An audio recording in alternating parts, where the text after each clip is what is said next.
welcome back to the podcast. Okay, so those of you who've been listening to this podcast for a while know that I'm American and I live in Germany. And I have to tell you, the cultural considerations I've had to give myself around burnout and how I use my time and how I'm influenced by the country I live in isn't something I didn't expect. So today I have Lorraine Chai, and we're going to be discussing how our culture impacts how we're going through burnout, how we use our time, our productivity, all of it. Welcome to the Balance Code Podcast, a place for high achievers to step outside the hamster wheel of day-to-day life and start learning tools for more balance.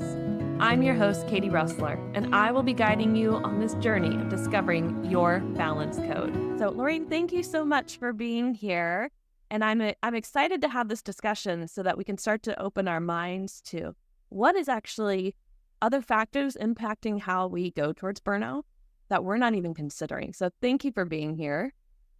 Thanks for having me on board. So I know you're in Germany at the moment from the US. I'm originally Malaysian, currently in Australia, but I do travel a lot. So I do understand the different cultures behind each country. And as you know, each country has the way that they do things are different. Absolutely. So when I got on this call with Lorraine, I was like, good morning. And she's like, good evening. And I was like, you're right. So not only cultural considerations, but also time zone considerations. So Lorraine, share with us a little bit about yourself. What's your background? You've already shared where you are, but what are the type of clients you tend to serve? So I am a business strategist coach, but my background is in entertainment and education. So I'm really good with helping people through in terms of understanding how they work the business, in terms of their work, their personal life. I'm also an author, so I've got 23 books out there, not connected to business, but is actually connected to education itself. But with my coaching, I do help, scale. I help my clients in terms of scaling. I help solopreneurs, sole traders, business owners that are just starting out to expand and understand their business properly so that they can grow faster, quicker, stronger, confidently. Yes, I love that it's sort of multifaceted, right? Like education and then supporting the entrepreneur. Like the thing about coaches, like coaches are actually educators too. You understand your client, you communicate with them properly in terms of helping them be the best versions of themselves. Yeah, I agree. So Lorraine, let's talk about what are some things we need to consider when we're looking at how our culture impacts us in relation to how we use our energy and time, how much self-care we put into our day or maybe our week. What are some things we need to be considering?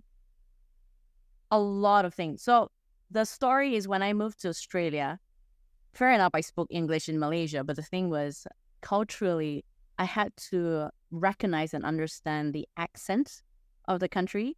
So it took me a while, even though they were speaking English and I was speaking English, it took me a while to understand the accent of the locals. So that was one thing I had to overcome before being able to grow properly, was to understand how people communicate in that country. So if you are communicating with people from different countries and different cultural background, you have to understand how they communicate in order to share the message correctly, because they might interpret the way that you're teaching or the way that you're helping them in a different way. So that's one thing, is understand how they communicate. Next thing is in terms of self-care, I guess it's more understanding how you are or how your body functions. So for me, a lot of people come to me and they're like, oh, mindset, you have to have that proper mindset, the strong mindset. But it's how do you set up yourself from the beginning of the day to be able to run your day smoothly? For me, it's being able to reset myself in the morning. So I wake up at 4 o'clock in the morning. I don't know about all of you out there. And I know 4 o'clock is early, but in order to cover as much as I can during my day, that's what I have to do. That's what I have to sacrifice. And fair enough, I'm single, so I don't have the obligation of having kids. But 4 o'clock, I wake up in the morning, have a quick run. It's more of resetting the way that I think. And if I feel a bit heavy in the morning, then, it's telling myself, okay, you've got this, Lorraine. Going through my affirmation, going through my vision of the future that I want. It's like a goal. It's like having a carrot in front of a donkey. It's having that goal and thinking, okay, that's where I need to be. That's where I want to be. So that's what I'm going to do today. So what you just pointed out, especially about how you start your day as far as self-care, I find very fascinating because when I think of like the Eastern cultures versus the Western cultures, I hear this from my friends who are like from the Philippines and stuff, where it's like, yeah, you get up early, you do this thing, and you don't even let your brain tell you something different. Like you go. Whereas I grew up in a culture was like, I don't wanna, I'm gonna do everything I can to like make this, painful for me, but I think I'm making it easier for me by procrastinating. And so Look, procrastination is normal. Procrastination is normal, even for myself. You always have this voice behind of your mind that goes, oh, maybe not tonight. Like, oh, I don't want to get out of bed like now. It's 4 o'clock, But then it's, okay, how fast can you switch that mindset, right? How fast can you switch that thought in order to focus properly? Like, I've got a dog and she was sick the other day. She had seizure. And by the time we came back from the emergency, my alarm rang for me to wake up. So actually, I didn't sleep that whole day. Because like, how do you work around that, right? Like if your kids are sick, if you've got emergency that happens during the day, how can you be productive in your life, be it professionally or personally, to function properly? So for me, that particular day, I'm like, okay, fine. I still did my morning run at 5 when we came back from the hospital. But I had mini naps instead to try and push myself through it. So it's working around the challenges rather than, oh, it's too hard. My kids are sick, so I can't work. My kids are sick, so I can't read. I can't research. But hang on a second. What are you doing when your kids are sick? Like, are they sleeping? Are they resting? Or are you working them? You're always going to have time. But it's how you're going to work around those challenges. How can you find time where you can take, like, let's say 15 minutes or 30 minutes and do a sprint in terms of what you need to do or what you have to do for that day? That's excellent. What were the differences other than communication that you experienced in the work culture moving to Australia from Malaysia? So I grew up with my parents saying, you got to work hard, right? And then the moment I start working hard, it's like, you need to take time for yourselves. Where is that balance? Right. Because you're saying, I have to work hard so that I have to get a good job, I have to get a good, a man in my life. But then on the other hand, you're like, you're working too hard. You need to take a break for yourself. For me, it's understanding your limit. But for me, at the end of the day is I have an end goal. And an end goal for me is a vision of where I see myself at. So it's how quickly do you want to reach that goal? So that's my carrot, right? That's the carrot for myself. How quickly do you want to reach that goal in order for you to push and move faster? So for me, it's all about gotta go. Quick, time is money for me. Time is money. Because I could go the long route in regards to, I'll do it tomorrow, or maybe, I'll do it the slow way. But for me, I'm in my late 30s. I'm not young anymore, and I want a family of my own. So I want to live that life. I want to have that freedom in life, and I'm going to do whatever it takes. Like for me, that's non-negotiable at all. Like all these excuses, fair enough. I'm human.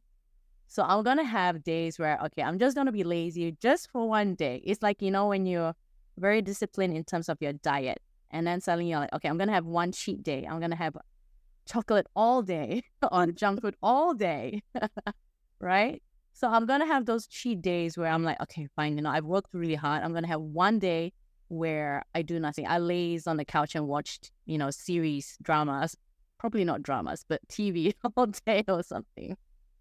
Yeah. So I love that you said, like, I grew up with parents who were like, go, go, go. And then there was a part of you, and maybe moving to Australia, where you were like, no, like I need a day to just be, like you said, human, relax, an off day. And sometimes, I believe rest is productive, right? When we rest, then all of a sudden we have this surge of energy the next day, maybe to get even more done or more clarity. I know moving to Germany, one of the things my husband and his family, really this culture has taught me is they're very work hard, play hard. And at first I was like, I don't like what, why are we doing this? But they have over 30 days of vacation. And in the States, we only have 2 weeks of vacation. So burnout is like in the States, it's just become basically the norm. And here in Europe, it's starting to shift that way, definitely post COVID. But my husband and I were going on our first trip together to a mountain lake nearby that he wanted to show me. And he's like, okay, so, we're going to have a lake, we'll pack all our snacks, all these things. And I was like, great. So I wore flip-flops because we're going to a mountain lake and I'm a beach girl. So I get water. You wear flip-flops. And he's like, we're hiking there. And I was like, I'm sorry, what? And he's like, you need tennis shoes. And it's literally a 45-minute hike. You're hiking up. You're literally going up basically a small hill mountain and then down to the mountain lake, which is a beautiful sight. But that's that work hard. And then you get to play hard and you just relax. And So did you end up bringing your flip-flops as well? no, because I was like, well, I'm not, like he said, no, we're hiking. And I knew by that point, hiking in the mountains meant like tennis shoes, like really wearing something. But I didn't understand this whole work hard, play hard until we had that experience. And I was like, oh, okay. So you're willing to put in the effort to have a better relaxation, a better time. And that helps them have balance here, right? Like I'm Absolutely. going to work hard and then I'm really going to relax and I'm really going to enjoy this mountain lake and just sit out there. And yeah, I mean, it took me a little bit because I was like, why aren't we driving there? Total American. Why do we have to hike this? But now I see the value in that. Like, it's kind of like, you wait till the end of the day to have that special dessert. Like you've really worked hard all day and you've relaxed it finally at the end of the day. And now you can have that quote special treat. Like, Yeah. you really But work. it's knowing that balance, right? Yeah. It's understanding the situation and knowing that balance. Because like sometimes, some days I'm like you, like, why can't we just drive there instead? Right. This is so much work. Right. So I remember back in the day, like as a student, I would have a break because I was living in a dorm in a university, Mm-hmm. and my friends would go out to in Malaysia. We would go out to the hawker store, I think you call it, where they've got this small shop where they just they make burgers or fried noodles and stuff like that in Asia, right?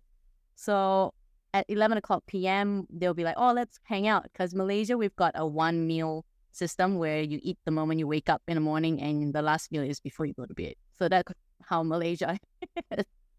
And they're like, oh, Lorraine, come on, let's go out. Let's just relax before we go to bed, right? So I went out and then my parents call me up and they're like, where are you? I'm like, I am out with friends having some noodles before bed. They're like, go back to your dorm. What are you doing? Go back to your dorm. You need to study. And I'm like, I can just see the entrance back to the dorm. It's always not it. Exactly. So, sometimes parents want the best for us. So we're instilled with that kind of routine where you got to work. You got to study as hard as you can. And it depends on the cultural background, right? As yours is different to mine. So it depends on that. And with my parents, they're like, you got to work hard. You have to study. There's no social life for you. And that was what I brought in my life, was that I have to work hard. So I in my 20s, I only start to realize that, okay, I have to have a balance in terms of my social life and my work life. Because number one, how are you going to find your perfect partner if you don't socialize, right? How are you going to make connections and network with the right people in order to do business? So you have to find that balance. How can I communicate with people properly in order to make that connection with them so that I can, potentially probably do business or, have someone to hang out with or have someone to talk to, right? So it's, even though we're from different cultural background, it's understanding that concept of yourself, how you think, how your work helps you, and the balance between work and life, really. No, I think that's an excellent sort of summary of like, you have your cultural conditioning, but you also have a choice. You can go, I need better balance. I need more, yes, I'll work during this time, but then like studying, right? But then at night, I'm going to go out with friends and have a warm, wonderful meal together. Like, why not? Kind of thing. And so even though you had to go against what your parents wanted, right? I'm like, what are you doing? Go back and study. You're like, no, I just need a break. I felt bad that time as a student. Like even for my birthday, I remember my friends trying to drag me out for my surprise party. So it's like, man, if I could do it again, I would be more relaxed. Like, I need to be relaxed. Ah, All right. I hear you. I hear you. And, on the flip side, I think sometimes, depending on where you are in the Western culture, because of course you've got like Italy and Spain and Portugal that had that relaxed, laissez-faire sort of thing, depending on where you are in the country. Like, wherever you are, you will, I think it takes time. Like, I think our generation is the generation that's kind of like, let's break out of the mold of the cultural conditioning and find ourselves. That's why many of us are moving and starting careers in different places and open to that. But when you're put in a new culture, you have to start questioning your own culture and why you do what you do. But going into a country, it's like having a relationship, right? So there's always a give and take. Like, how much can you take in this new culture versus how much can you, change or keep within yourself? Right. You are absolutely right. Because it's not that your culture has to go away. It is the conditioning that's unhealthy maybe, or that doesn't serve you anymore, right? Like, I think there's beautiful traditions in our cultures to bring with us. And that's something we navigate in our home with our kids. It's like, what are the things I want to bring? And then what were the unhealthy patterns that from both cultures that I would like for them to not have to feel put in that box for. Like, you have to do this. This is the way. This is the only way. Anything that talks like that, I'm like, nope, no. There's so many different ways. There's so many ways of productivity. There's so many ways of time management, right? Like, there is no one size fits all. And that's the big reason for this podcast is the balance code is finding your unique one. But a consideration is how your culture impacts how you view balance and how you consider what is good, quote, good or bad. So I love your stories. It really does help kind of explain that, you can have this and you can feel the guilt, right? And the like, oh, I'm doing something wrong. But later realize, actually, I wasn't. That was really good. That was fun. I got dragged to my surprise birthday party, but I went to it, right? Like, I got there. I got to do it. So, but the thing with feeling bad, right? Like, now that I'm older, I understand that it's because I'm taken out of my comfort zone. And the comfort zone is I'm so used to that regimen, right? That strictness where I'm not allowed to have fun. I'm not allowed to have anything good until I have 100%. Like, I score 100%. Even 99% was not good enough. Like, that was how I was brought up. 90% or 99% was not good enough. Like, why did you have that 1% wrong? Yeah.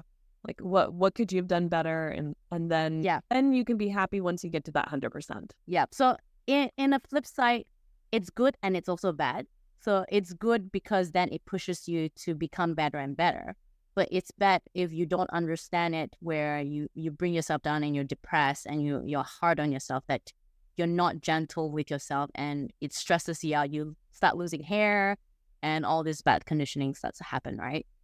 Well, you just pointed out, pull out the strengths of your culture and the parts that are not, right, like are hurting you. Then you go, I don't need that. I think about this with like personality types, right? If you're more of a thinker or more of a feeler, there's a positive trait to that. There's strengths to it. And then there's the side that impacts you negatively. And that's the side you have to be the most aware of. And then, capitalize on that strength. So in this, like that work hard, capitalize on that strength. But when you notice it becomes like you're beating yourself up and like you said, the stress and the hair's falling out, that's when it's like, okay, this is when it's not serving me. And so shifting that. So this has been super fascinating, Lorraine. I am so grateful that you came and shared your personal experiences, but as well as, hey, some things we need to be aware of, culture or not, but self-care, that balance is really important, but finding your unique way of doing that, I think that has a lot of value. If people want to connect with you, where can they find you in the online space? You can find me on Solopreneur2, so the number 2, entrepreneur. I am on Instagram, whatever social media you can find me on. If not, you can always Google me on my name. So Lorraine Chai is the easiest way to go. But otherwise, Solopreneur2 entrepreneur. And that's where I can help people. Excellent. I will make sure the links are below in the show notes. I know I have clients who are going to probably reach out to you and be like, everything you said really spoke to me. I get this, because I think it's something we forget to factor in, how much our culture impacts us. And especially when we want to start creating balance in our lives and we're fighting old messages in the back of our mind saying, this is wrong, this is bad. But you just shared with us, it's okay if you feel those things. It's just because it's something new. It's just because it's creating new. Like we're a computer, right? We're a computer system. And then we always have to upgrade ourselves. We always add new softwares. We always change things to be able to run as a proper computer or the best computer that you can have in your system. I love that analogy. That's such a great one. Yes, absolutely. Upgrade. And finding our balance code is upgrading. So thank you, Lorraine, for being here. Thank you for your time. No problem. Thank you for having me. It's been fun. Of course. And dear listener, here's to finding our balance code. Thank you for listening to today's episode. I hope you enjoyed it. Take a moment to leave a rating and a review on your favorite podcast platform. That helps other listeners just like you to find this podcast too. Want to connect and learn how we can work together? Check out the links in the show notes below. Discovering your balance code doesn't have to be a one-person journey. You can have a team, and I'd love to support you. So here's to finding our balance code.